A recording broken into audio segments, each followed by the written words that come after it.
Hello, and welcome to the Inside the Orange podcast, the podcast all about understanding the people around us. My guest today is a fellow podcaster. He lives in the US, and he has two podcasts out, It's Pronounced Football and The Songwriters Lounge. This is Inside the Orange podcast with Thom Burt, called Crossing the Pond. Let's get into the episode.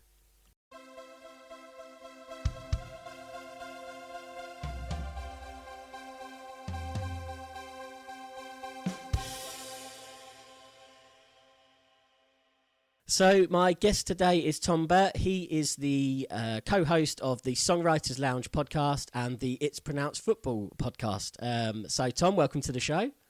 Thank you. Glad to be here, mate. Thank you very much. I'm going to get it out nice and early that we're, not only friends through podcast, but we're actually family as well. We're actually cousins. So it's nice to be a fellow podcaster with a family member online as well. So how's your day been so far? It's been good, mate. It's been good. Lots of audio troubles on my end with recording the podcast. I did 2 podcasts yesterday. I'm right now so someone just asked me to write acoustic guitar for one of their tracks. So been trying to record that. Spent like 2 hours doing it yesterday, then realized that it wasn't recording. So I feel your pain. Issue. But yeah, man, just cracking on, working from home at the moment because of COVID, and I actually really enjoy it, to be honest. And yeah, just cracking on. They're excited to chat. Brilliant. Yeah, no, as I say, thank you for coming on the show today. As I say, you have helped me behind the scenes get this podcast sorted out. But you mentioned your bits and pieces there around the podcasts and obviously the acoustic, the writing as well. So most pressing question I'm going to ask is, obviously music is a massive part of your life. So you do the podcast with Andy Bryan, the Songwriters Lounge. How did that come about? Well, COVID kit. So I live in Indianapolis right now in the States, and for about a year I was helping this startup get up off the ground, and it was like a recording studio, a rehearsal studio, and then COVID happened, so I didn't get to do that anymore, and I was just going a little bit crazy. It kind of stuck me to just working with musicians in Indianapolis, and I just wanted to branch out there and start working with loads of people. So I just started this page just for my own sanity, to be honest. And then it quickly grew. I met Andy through the page. He's also a songwriter, producer, musician from Glasgow, and we just hit it off.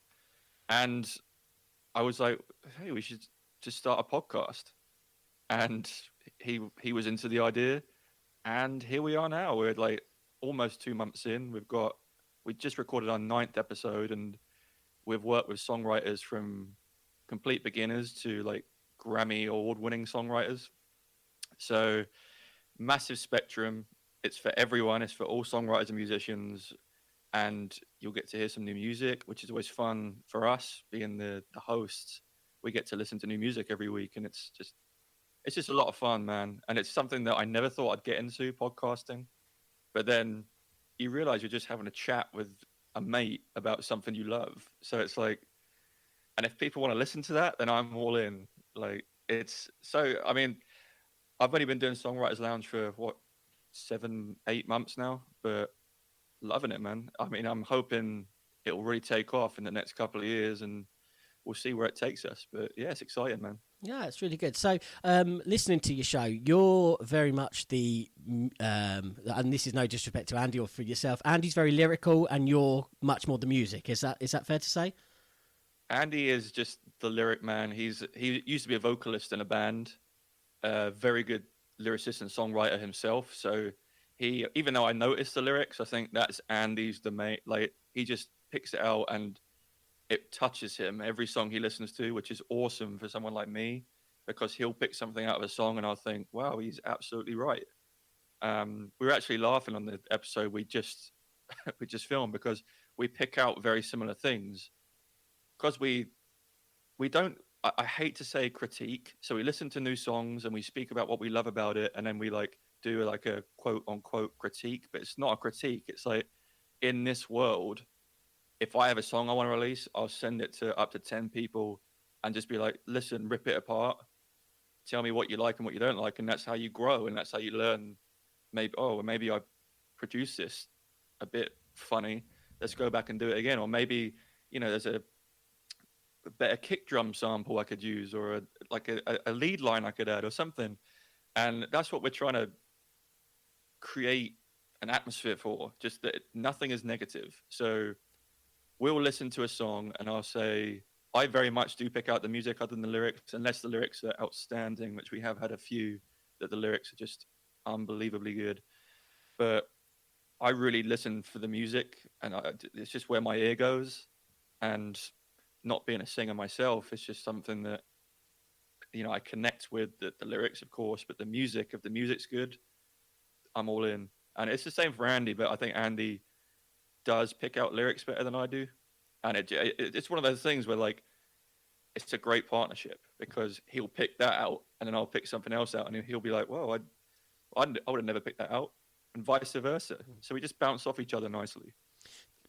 No, and I think that's what good songwriters do, isn't it? I suppose, and I think you're very humble in saying about the critique, and I don't think there's anything wrong with that, because if you believe in what you are doing, then sometimes you need to be able to take the criticism, even if you think, no one needs to think that what they've put out is the best thing in the world. It can always be, well, this is what I'd have done. And music is such an interpretation anyway, then there's nothing wrong with that. So as I say, it's very humbling that you do say you don't want to pull things apart, and I get that, and Well, I'm sure, it's just one of those things, man, because in the movie and TV business, it's very critique heavy. They'll sit down with rooms full of people, rip everything apart. Oh, I found it hard to follow this storyline. And music isn't like that until you get to a massively high level. If you're signed to a label, then they do sit down and have listening sessions. So trying to make that, just bringing awareness to that is important, I think. And it's, as I said, nothing is negative. It's all like, hey man, this will improve your music.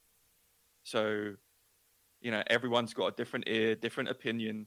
And those opinions are oftentimes amazing, and it's something that completely slips your mind. And it's just bringing an awareness to that is key, I think. that's good. I was talking to a friend of mine the other day, and I'd love to get your opinion on it. So we were talking about, is there such a thing as a bad song? Well, I don't. There is, but again, it's a matter of mindset, I think. So, is it a bad song or is it an incomplete song? And this is all goes back to the critique thing I was just speaking about. Send it around to people, and if you surround yourself with a community of people that are honest and have only got your best interests at heart, which oftentimes humans do, which unless you have a few bad eggs, of course, but if you surround yourself with the right people that will say, hey man, like, I don't like this bridge, it doesn't fit the song, it's like you've got 5 different elements and you just thrown it together, there's no thought behind it. So of course you listen to music and think, oh, this is a bad song, but it could have some great ideas. So I just think people rush into it too much and they just want to release something instead of just take a step back and think, actually, yeah, I'd like to get opinions on this before I release it, and just making that more of a thing. Because you listen to music all the time and I just think, oh, that's produced terribly. I wish they took more time to find a good producer. And I mean, let's just say again with the movie and TV business, you pick out directors and you think, I love a good Quentin Tarantino film, for example. He will do something different with his film than another director will. It's the same with producers.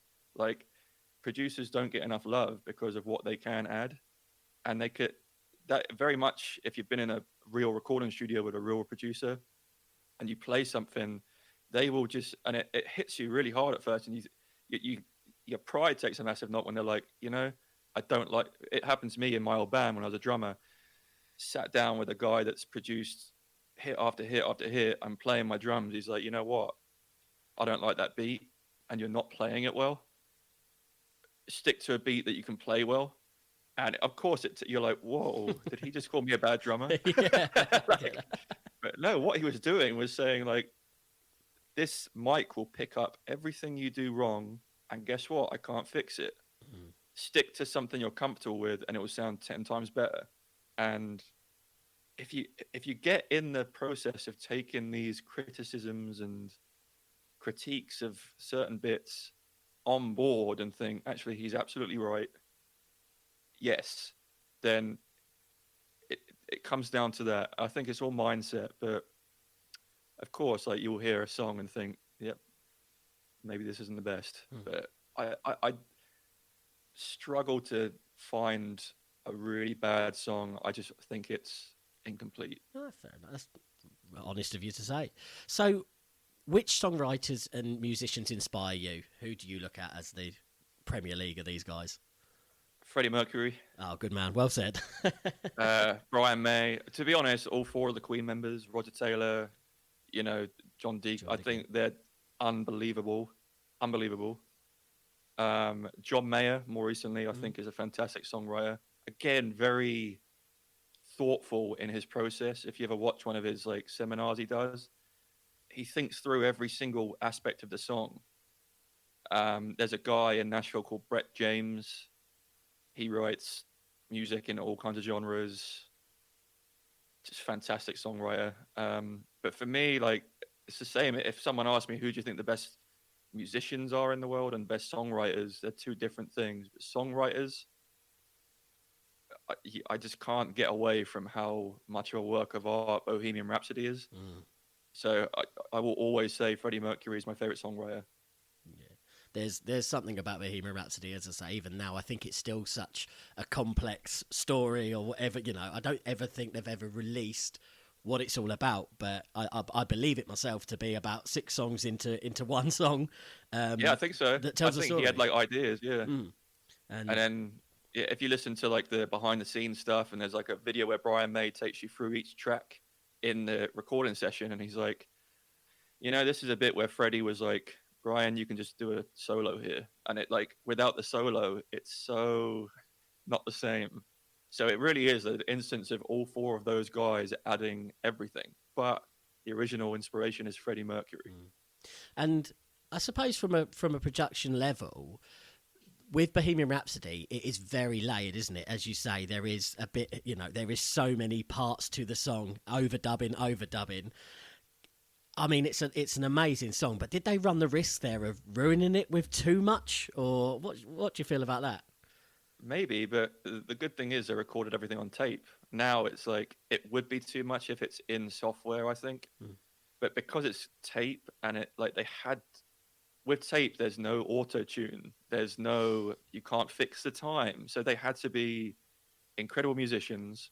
The harmonies they're singing had to be the right note, the right key, the right time, which is way easier said than done. Like if you've ever tried to record a harmony, everything throws you off, and they're listening to a full production and just singing all these crazy high harmonies, crazy low harmonies. So they ran the risk, but I think that's what made Queen Queen. Like no one else can do it, and they were just showing off their musicianship. That's brilliant. So on songwriting, so what's your advice to any songwriter out there other than to listen to the Songwriters Lounge with you and Andy, obviously? What advice would you give? It's so overwhelming when you're trying to write songs, and it's something in life that just can frustrate you beyond belief because you feel as though that you're not as good as other people, but you've just got to keep in mind that everyone is different. You have to be bad at something before you're good at it. No one ever picks up a guitar and can play music. Like you have to learn step by step, and it's one of those, it won't happen overnight. And just keep going through the bad times, like through the times where you do pick up a guitar or start playing piano thinking this doesn't sound good. It's probably a bad idea. Move on. Again, it's like it's so much in life is about mindset. And I will never sit down and write a song if I've told myself, hey, in 10 minutes time, I better write a new song, because it doesn't happen like that. You have to ride the wave of inspiration, which we speak about a lot on the podcast, because a lot of people like, how do you overcome writer's block? You can't. That's the thing that hits, and you can't do it. You have to just know, I'm not in the best space right now to write music. Guess what? I'm not a professional songwriter. I don't have to sit down and send the song out to sell it right now. I'll try again as soon as that inspiration hits, and you'll know when it hits, you'll write a way better song than you ever realized. So mindset, ride the wave, and just realize that not everyone has it all figured out. No, Not everyone's John Mayer. Yeah, I thought it was quite funny. And I encourage my listeners to check out the Songwriters Lounge on it's on Apple Music. I'm sure there's plenty. It's on everything. Everything good, man. But there was one bit in the very early episode where you said if a song came to you, even if you're at a family do or something, you would just have to go and write it down, even if you had to make an excuses to disappear for 5 minutes. That's what you're saying, isn't it? Just give yourself that. If it comes, it comes. Someone will say something, and I'm sure it's happened at our family get-togethers in the past, where someone will say something, you think, "Wow, that's a bloody good lyric." You can't stop thinking about it, and you're like, "Okay, I better go and write that down." Like, excuse me, I'm just going to go to the toilet. Go and write it down, or like get your phone, because you can record voice memos now. My phone is full of hundreds of voice memos from things, and just realize that it is like going to happen like that. There's going to be times where you think, I'm just walking the dog right now, but I better just sing it into my phone and people are going to think I'm a tit. But like it just hits at all kinds of times, but it's great. That's brilliant. I want to talk to you about your other love in life, other than your wife, of course, but I want to talk about football. So sure, tell me about the importance of football in your life. Now, I'll just clarify, football, not soccer. Yeah, this is the English. I'd never call it soccer. Good man. Off you go. Never call it soccer. I mean, as I said earlier, I live in the States now, and our podcast is named "It's Pronounced Football." Brilliant. And that's my subtle dig to this whole country. Like, how can you change the name to something you didn't invent? Like, shut up, sit down. And they call their NFL football. It's like an aggressive game of catch. I don't know if you've ever watched the NFL. How is that a football? But they, of course, tried to ride the wave of what we did for football. So, yeah, whatever. But football, massive part of my life. I watch as many games as I can. And I get it from our granddad, because our granddad would sit down all day, watch game after game after game after game in his little chair. Yeah. And I'm the same. I could happily sit down and watch game after game after game after game, and it just doesn't bore me. And especially, I'm a Spurs fan, so because we're playing well at the moment, it's even better. So massive part of my life, man. Like all of my social medias, like I only really follow football accounts, to be honest, because it just interests me that much. It's something that I hope to coach one day. I hope to coach a kids team maybe. But yeah, I love him, man. I mean, so much so that like started a second podcast. No, and I'm pleased you mentioned, as I said earlier in the episode, that obviously we're related, we're cousins. So our grandfather, also with music, he was big into his music. He loved a decent bit of music. But yeah, I can think of most Saturday, Sunday afternoons sitting, even watching the index come through for the final scores, through to an entire Sunday watching the first game to the last game. And yeah, as I say, as I've mentioned many times in my podcast, I'm a Watford boy. I've been down to Vicarage Road with yourself when you were a lot younger. Yeah, I remember. I've still got I've still got the program somewhere. For most of those games. Yeah. As I say, I think it was a massive part of growing up. So and it's have you been to the new Spurs stadium, by the way? Just it's amazing. Yeah, I've heard some stories. Amazing. Yeah, we watched. So my wife and I came over last September, and we took my brother Josh down to see Spurs Southampton. We were down to 10 men with after 10 minutes because Sergio Aurier got sent off, but luckily we won the game 2-1. Amazing stadium. Like, even if you're not a Spurs fan, go down, take a tour, because it is remarkable. And have you caught the documentary on a certain? Oh yeah, certain station? What's that? Yeah. Oh yeah, man. I love all that behind the scenes stuff. I've watched all of those Amazon All or Nothing with like Man City. There's a Leeds documentary. I'm a big fan of Leeds at the moment as well. But when Tottenham one came out, I was 12 midnight as soon as the episode came out. I watched the whole episode. Like, loved it, mate. And do you think it's important that football clubs now are starting to show a little bit more of what's behind the scenes, so you can see more as a fan? Do you think it's important? I think so, especially with like everything that goes on. Like, there's so much hatred in football as well.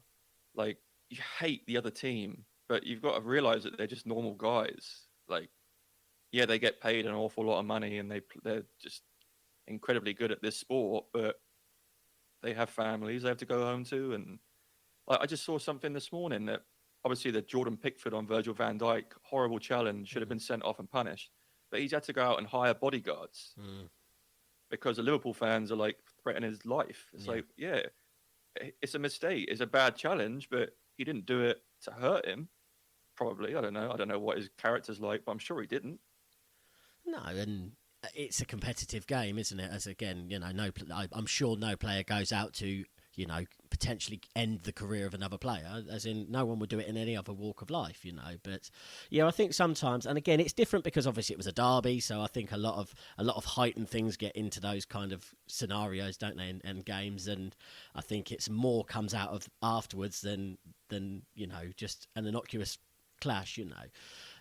So you mentioned there, I mean, I love the title of the podcast. So it's Pronounced Football. I mean, as soon as I saw that, knowing that you live in the States, I got it. I knew exactly what it meant. So you don't do that on your own. So where did that how did that kind of come to life with that? Because you've got co-hosts on that as well, haven't you? Yeah, so that's my mates Stevo and Bratzo. Bratzo is from Bosnia. Stevo's from Nigeria. They both live here now. So, they also have the football is a massive part of their cultures and their lives. And I met Steve-O at a party. He plays for the Indianapolis rugby team. So big guy, great athlete, Man United fan, sadly. But they get everywhere, don't they? they spread, don't they? And then Brazzo, when I first moved here, I was looking for a football team to join because I play myself 3 or 4 times a week. And I went to a local place, put my name and number there, and was like, if you know a team looking for a player, I'll play. And then like within an hour, Brato texted me asking to join his team, and then we're like really good mates ever since. So now like they're 2 of my best mates, and we're in this group chat. There's about 6 of us, and just what we were reading was just like,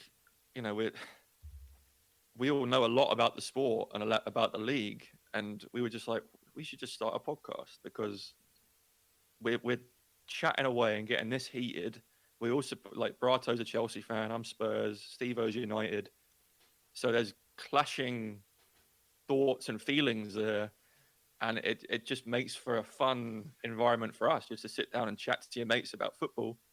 But yeah, I mean, that was one of the ones that people started really liking it really quick because it's just such a different mash of opinion. So that was a lot of fun. I still love doing that every time we do it. It's just finding the time to do that, like coordinate between 3 guys is hard, but no, absolutely. a lot of fun, man. Yeah, absolutely. I know the difficulty in getting in one podcast out there. So to do 2, I take my hats off to you, and obviously to work as well. So exactly. Being a Brit in America, so how did you find the differences in culture? I mean, it's not a very different, but there is a change of culture to obviously growing up in the UK. And did music and football help with that? Did it kind of bridge some gaps? And obviously you did also growing up spend some time in Australia. So how does it all compare into that? How does it all kind of synergize with that? I see. This is what I thought, and a lot of people do, that the culture is not that different. It is vastly different. Like, I was shocked when I first came here, and like one of the first questions people ask you is like, what you do for a living, and like to me, being English is a very impersonal question. So at first I was like, why are you asking that? Like, do you not care about me? Like, you just care about what I do for a living? But now I've spent 3 years here. To them, that is a very personal question because their life is work and school. And that's just how everything is here. So accepting that was something that took me a while. like such a huge part of their lives here, and it's something that's not a big part of our lives No, no. really. Yeah, you're right. Like we we talk about the football and we talk about everything else, which might be weird to them, but other than that, and like other than like some language barriers, I say language barriers because we'll get onto that in a minute. Oh, I've But got a question about like, that. Don't you worry. um, but yeah, like music and football help. Football definitely helps. Where I met my mates. Mm, Like like I love my wife. I love her friends, but you need your own mates. mm. And I made mine through football, and we all love football. Everyone supports a different team out of my friend group. So it's just fun. Music as well. Like music is like just universal. You can sit down. You can go to any gig in the world and be like, "It's a good song, isn't it?" And the person next to you be like, "Yeah, yeah, it is." And then like Yeah, yeah. you just start chatting away to each other. So it definitely helps you settle into a place, and especially like the sport culture here is huge. So many sports to choose from. Took a while to learn the rules of some of the sports, but yeah, I'm just a sports guy, so I'll sit down and chat away about any sport to anyone. So it really helps you settle in if you do like sports. And football is becoming a much bigger thing over here, especially with Pulisic now playing in the league, and there's Serginho Dest now at Barcelona, and I can't remember the name of the other guy that's playing in Germany. But some of their main stars are now all playing in Europe, and like so Chelsea following here is really big. Like it's just it's fun to sit down and just chat to someone and share stories about how we grew up and how they grew up. Like my wife and I are always like saying like, "Wow, you guys did that when you were younger." Like, yeah, that's just what we did. Like I can't explain it. It's just, but yeah. Other than that, like everyone's really nice, especially where I live. I live in the Midwest where everyone's lovely and made some cracking friends. Yeah, man, it's really helped me settle in, I think. And from the football term, how do you feel when you get a pro from the English game who comes to the MLS? Do you feel a little bit like, oh, I've got a little bit of knowledge about this guy? Do you know what I mean? Can you kind of bridge that gap the other way when the older statesmen of the game go to the MLS? Yes, I don't know if you've watched any of the MLS. It's just a shocking league. Like it just they're just like they play it. Every team plays like Burnley, and that's no like disrespect to Burnley fans, but hit the ball, run after it. Like, there's no silky passing. There's no skill level. But I completely get why some of our boys want to come here because they don't get asked to track back. Like the defenders are the defenders. There's none of this team play. The defender will get the ball and he'll just smash it as far as he can, and the attackers will chase the ball. So it's like watching a year five game, to be honest. But it's nice when a player does come over, and like when Wayne Rooney came over, I followed his whole career, but again, like the Premier League is the most followed league over here. So when you get a Premier League fan, they really are a Premier League fan. They know everything about it. Just so it's easy to strike conversation up. That's good. Now, you mentioned a minute ago with coping with the American to English terminology. So I know in an earlier episode of the Songwriters Lounge, a family member, which I'm going to say wasn't myself, called you out for saying vacation instead of holiday. Yeah, how are you coping? Cousin Luke. Cousin Luke, that doesn't surprise me. Yeah, I'd say it's just one of those things like you pick up on things and you learn. If I said the word holiday here, people would think I'm talking about Christmas or Easter and like at first it's frustrating and you're like, it's like when a kid's learning to speak and you can see them in their head like they're screaming because they're frustrated because they can't communicate. I've often felt that here, and there's a funny story when I first came here, and like my in-laws are lovely. Like you couldn't find nicer people, nicer family, and we went away for the weekend somewhere, and I was packing, and I was like, "Oh, is it going to be cold?" And my mother-in-law said, you probably want to bring a couple of shirts." And I kind of looked at Nikki, my wife, and I was like, "Oh, is it a posh place we're going to then?" And, like you can see the whole family is like. I was like, I wasn't going to bring any shirts, to be honest. Maybe just a couple of t-shirts. And another one was like, I woke up one day and I was telling a story, and I was like, oh, we went out last night. It was a lot of fun, like made some good mates, but I was knackered at the end of the night, and they thought that meant naked. So like my mother-in-law again is like, you were naked? I was like, oh, knackered, it means tired. Like, yeah, just things like that is funny. But I mean, it works the other way around, like, because a lot of my dad's side of the family is like as Cockney as they can be. Yeah, yeah. So when Nikki first met, the Cockney side of the family, couldn't understand a word they were saying. And, like, it's just, it goes both ways. Luckily, I can understand everything here. Unless you put like someone really Southern in front of me, I struggle because their accent is so thick and they have their own language almost. But there's certain words that every now and then I'm like, what does that mean? And I've come to be very open with if I don't understand something. And as an adult, it's really hard to be like, sorry, what does that mean? Because you almost feel like, well, am I not as smart as these people? Yeah, yeah. I've come very open with the fact, like, what's that? Sorry, because they abbreviate everything. Everything is like, especially because work is such a big part of the culture here. Everything has an abbreviation. So like, you'll be like, oh, what do you do for a living? Oh, I'm an XXYYY9, and you're like. At first, I just go with it. I was like, "Oh right, yeah, that sounds good," and then like just move on. But now I'm like, I don't have a clue what that is, mate.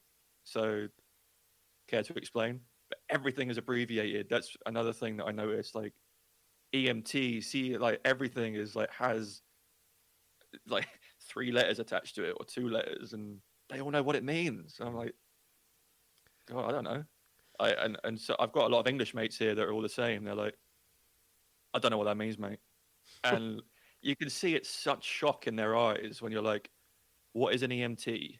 They're like, you don't know what an EMT is? You're like, no, of course I don't. And like PA, what is a PA to you? Well, to me personally, it's either a personal assistant or an amp. Yeah, so same. Yeah. It's a personal assistant in a career. But yeah, PA is an amp as well.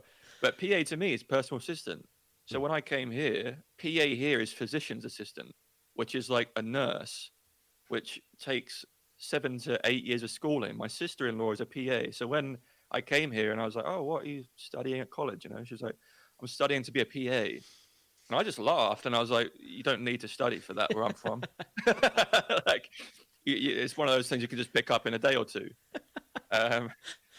She must have thought, what is the nursing like? What a prick. What? Yeah, like, who is this guy? It's what one of those hospitals things. like in the UK? Wow. You don't even need to train. Like, well, they'll let anyone in. Yeah. But yeah, man, the language is fun. Like, it's constant as well. There's always something. I've been here 3 years and not a week goes by when we don't have a laugh about something. And luckily I've got a lovely enough family that they do laugh about it now. And like, they're always like, do you have that in England? And they're very thoughtful of if I can follow the conversation or not, because it's hard sometimes when, like everything has a different meaning and everything is this, like they'll stop and be like, you following this, Tom? And I'll be like, oh yeah, so far I think. Even 3 years in, that still happens. So I think it'll just be one of those things that's constant. And like, our kids one day will understand both sides, which is awesome. But yeah, it's a funny one, that's for sure, especially if you've got like a good sense of humor, which luckily we all do. So we just have a good laugh about it now. Yeah. I mean, one of the reasons I think, I asked you to do the show because obviously we're family. You've got such a great couple of podcasts out there I like talking about. But one thing I think's really important, so what Inside the Orange is about understanding people, and kind of sometimes in business understanding people, and sometimes you kind of go into a new business. Now I'm between jobs. I'm starting a new job this week. And when you go into a new job, you feel alien. You feel like nothing says. What really highlights with your story is that is life. You've gone into a new country, not a new company where there's little bit of jargon here and there. You've gone into a completely new way of life. So how long do you think has it taken you to settle? Are you settled, or do you think it will take you a bit longer to get completely settled in this new kind of way of life? I think I've settled now. There's a lot I miss about England. Um, the sense of humor, I miss that massively. Like we don't get offended by a thing, and you realize that when you come somewhere like this, where the slightest comment is very offensive. Mm. But like where I'm from, like you're like, well, It's you take banter. that with a pinch of salt. Yeah, yeah, yeah, It's yeah. banter. None of that here. None of that here. Unless you surround yourself with good people again and just like explain yourself. And there's been a couple of times where I've had to be like, I meant no offense by what I just said, by the way. Like I was just having a laugh. And as long as you're just open about it, and people obviously give me a lot of space because I'm English and I'm not from there. They'll be like, oh, well, yeah, of course, he's from England. But yeah, it took a long time, man. It took 2 years probably to get like to a point where I could like comfortably go anywhere. Like it sounds so ridiculous when you're like, go anywhere without my wife. But Mm. people still don't understand me when I speak. Even now, I'll order something or I'll be on the phone to someone and they can't understand a word I say. Mm. And honestly, it's like I'm speaking Japanese. And as soon as my wife says it, they're like, oh, yeah, of course. Why don't you just say that? I'm like, that's exactly what I said. Um, Can and I it ju- can happens I all the just time. can I just interject? Can you imagine if because one side of our family is very Geordie, Newcastle based. Can you imagine if Very you Geordie. had to getting the Geordie accent over in Indianapolis? How would that cope? Well, one of my best mates here is Newcastle. He's a Okay. Geordie lad. How does he get on? And, oh, it's so funny. Like, he'll look to us and say all his jargon, and like, you can see that he's trying to dampen the accent down as soon as you order something like, oh, can I have a beer, please, mate? And he'll turn to us, it's like, oh, the tune. Blah, blah, blah, blah. Yeah, And he'll look, yeah, I'll have just a beer. That's yeah, great. yeah. But you kind of do like everyone that's from England or Wales of my mates here are all the same. They're like, don't understand a word I say. If you go for a drive-through, nothing. I, Forget about it. Like I get they the don't get it.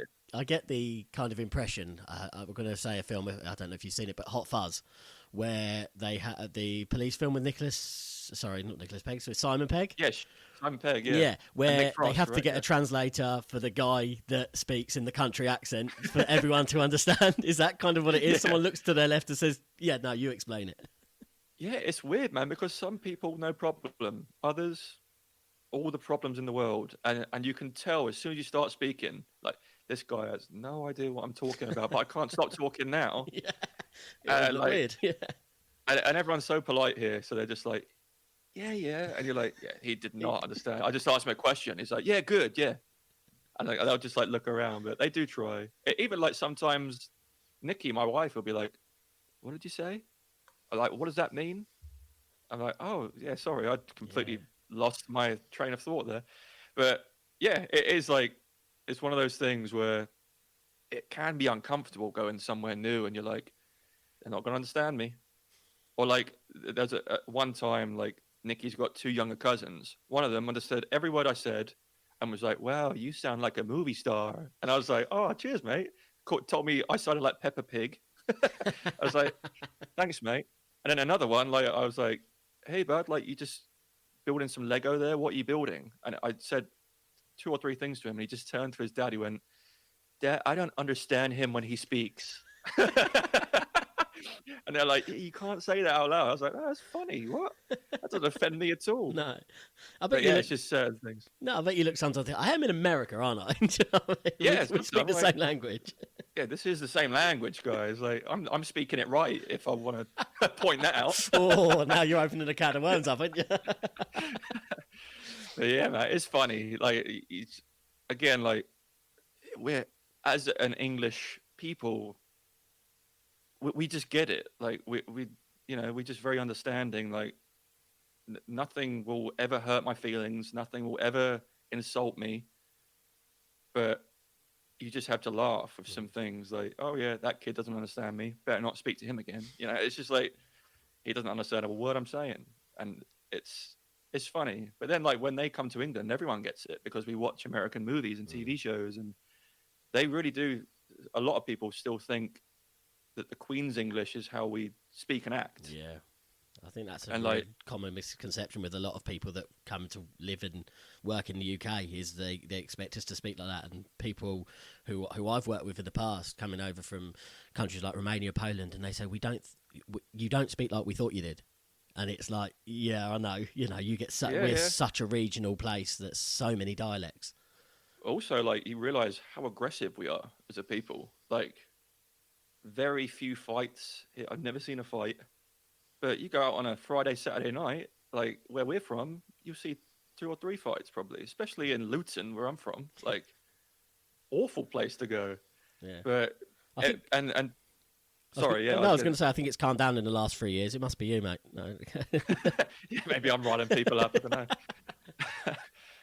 But yeah, it's and when you explain it to people like my family, I'll say like, wow, like they're just supportive of each other in school here. Mm, Whereas like if you imagine, even we both went to the same high school, Harlington. mm, If I was at Harlington and I started the debate club, I would have got punched in the face. Like, but it's very like, yeah, you're going to start a club. You can put it on your resume. That will help you in later life. mm, Everything is about the career, which is help. And there's no bullying in the school that my wife went to. Like, mm. everyone was friends and friendly. I'm sure bullying does happen in some schools. She just went to a particularly good school, but that's one thing I noticed straight away, that Mm. like just how different it is. It's nice. You don't have to worry about getting your head kicked in wherever you go. Yeah. But on the other side, they have guns here, which scares the hell out of me. Mm. So, flip of the coin. Yeah, no, yeah. As I say, it does depend where you live, doesn't it? I suppose there is the threat in a lot of places, and the main thing is you just treat people how you want to be treated. I find, and you just try Exactly. and keep yourself going through life. Spot on. Yeah. That's it. Absolutely, mate. So, let's talk about going forward. Let's talk about futures and things. So, what's the plan with songwriters? So, one of the great reasons I love doing the podcast is there's literally billions of stories to tell across the world. Hmm. And is that the same with music? Have you got an endless supply of what's out there? I mean, there's 40,000 new songs put on Spotify every day. Granted, some of them may or not be podcast material, Mhm. but the majority of them would be. So it equates to something like 14 million new songs a year just uploaded on Spotify. People are still doing this more and more every year, and it's just one of those, like, it interests me. So I was like, well, let's just talk about it, and that's where the podcast evolved from, and hopefully it keeps growing, because I'd love to, take it to heights that I think it could reach. Andy and I are both open to any idea. We're just going with the flow. We've built a pretty nice size audience already, just 2 months in, and literally is all over the world. And we've worked with artists all over the world. Like, the only one we've got to tick off now is South America, I think, and then all the continents will be ticked off. But I don't really know, mate. I'm not trying to think too much about the future with it, and just kind of enjoy it. Mm. And you have to have so many listeners to make a career out of things like this, but it could one day evolve into that. Who knows? Like, as long as you keep things consistent, things will grow. So we're having fun at the moment. I think it's such a cliche, but as soon as I don't find it fun anymore, I'll stop doing it. Yeah, there's nothing wrong with that. I think that is such a best thing to do, really, because I think there's a lot of things that do get drawn out. Not saying in podcast worlds, but in a lot of places, in a lot of kind of walks of life, people just do it because they feel they have to, and it becomes monotonous. It becomes a job, and when it becomes a job that you think, oh, I've got to go and do that, that's when it's time to go. But what I think you have got with music is it is ever changing. It's ever kind of going out there. So while you can still pick up a guitar and it makes a sound, and while you can still hit a drum or sing a song, it's always, you have got a market out there for it. And as I say, I've listened to you guys. I think you're very good, because it's nice to hear a podcast where you do openly talk about something. It's no point putting a podcast on here and, yeah, that's great, what was it, I don't know. You actually do listen to the music, and you don't pull it apart, but you analyze the music. Exactly. And that, for people that think, actually, if I go on your your Facebook page or anything, people are still sending you stuff to look at, aren't they? All the time, Yeah, constantly. and so you're not scaring anyone away. So I think it's absolutely fantastic you do that. And for me, I'd love you to keep doing it because, as I said, I watch it, and that's why I wanted you on the show today, on my show today, to talk about it. Really. Well, I appreciate that, man. It's a lot of fun, as I said, and just opening it up to people that it, if you just put time and thought into releasing music, people will like it if you do it the correct way. And that's what we're trying to achieve, is just find the right producer. If you can't produce music yourself, maybe it's not best to release the music that you're recording at home. Use it as a demo, send it to a producer, find someone that can help you, because collaboration is key. And that's one thing that I learned in music a long time ago, is everyone has to have questions. Everyone has to want to learn new things to be good at being a music producer or even a songwriter. So where is there a safe place you can do that? There's not. So, we have a Facebook group as well. And if you write songs, there's no catch. You just join it. And then if you've got a question, no question is a stupid question. Mhm. Again, nothing is a stupid question. I don't care if it's the most basic, like, what does a piano look like? We want it, like, it needs to be a safe space to be like, well, this is a piano. Like, you don't have to feel bad about asking that question. No, as I said, like, it's all about providing something for a community of people that, may not everyone had the same upbringing. Not everyone had access to things that I might have had access to, and the ability to learn these things and make these friends. And I made a lot of my music friends through touring back in the band I was in, and not everyone can do that. So where are they going to meet their music friends? In a safe space? And there's a lot of music and songwriting groups on Facebook, and we're just another one of them. But what we are is a safe space to share your music and get real connections with people and build real community, which is important. Absolutely. So you've been very non-committal with saying how long things are going to last, but where do you see yourself in the next 10 years? What do you want to try that's out there? I'd love to start doing something with music full time. And I think we're well on the right track, even though, like, Andy and I, we constantly talk about, like, how to improve and how to get out to more people. And, like, if you do things in a clever way again and just bounce ideas off people, and people will, this is one thing I've learned, people will always want to help you out. If I sent you an email later, Rich, and I was like, what do you think of this idea? You're not going to get back to me in an email and be like, I haven't got time to think about your ideas. Don't email me again. Even if it's just like a quick, good idea, mate. Have you thought about doing this as well? Damn, no, I didn't. Thanks, mate. Like, and it sounds ridiculously simple, and it is that simple. And people just need to get into the right frame of mind to do it. Because, as you said earlier, like, this Inside the Orange is about mindset and learning as people. And you go to a new job, like you said, you can't do that job yet. Like, you sit down and someone shows you how to do things, and you're in a safe space to be like, hey, what is this? I don't understand what this is. And the person is not going to be like, no, you're thick. This guy needs to be fired. Like, he's going to be like, this is it. Maybe if you've asked too many times, then he has a case to be like, this guy's not learning quickly enough. But it's just all about community, collaboration. And I guess in 10 years' time, I'd love to be doing something, not like, I don't want to be one of these, like, people that, like, pay a subscription and will help you with your songwriting, because we're not trying to say that we're better songwriters or better than anyone. We're just trying to make community and just talk about things that people want to hear. And I love the format of podcasts. I listen to plenty myself, and I just love learning new things, especially about something that I care about. So hopefully that is the message that people get when they listen. Like, oh, I would never have thought of that. No. I think that's really important, mate. And I think you hit the nail on the head there. It isn't about selling subscriptions for what it is. It's, you want to be those guys, and I want to be that guy as well, that when someone says, I've got this issue, I know where I can go. And I know who will help me. And that's how you need to do it. As I say, podcasts are talking into a microphone, but they need to be conversations. They need to be accessible for people to to feel that they want to change.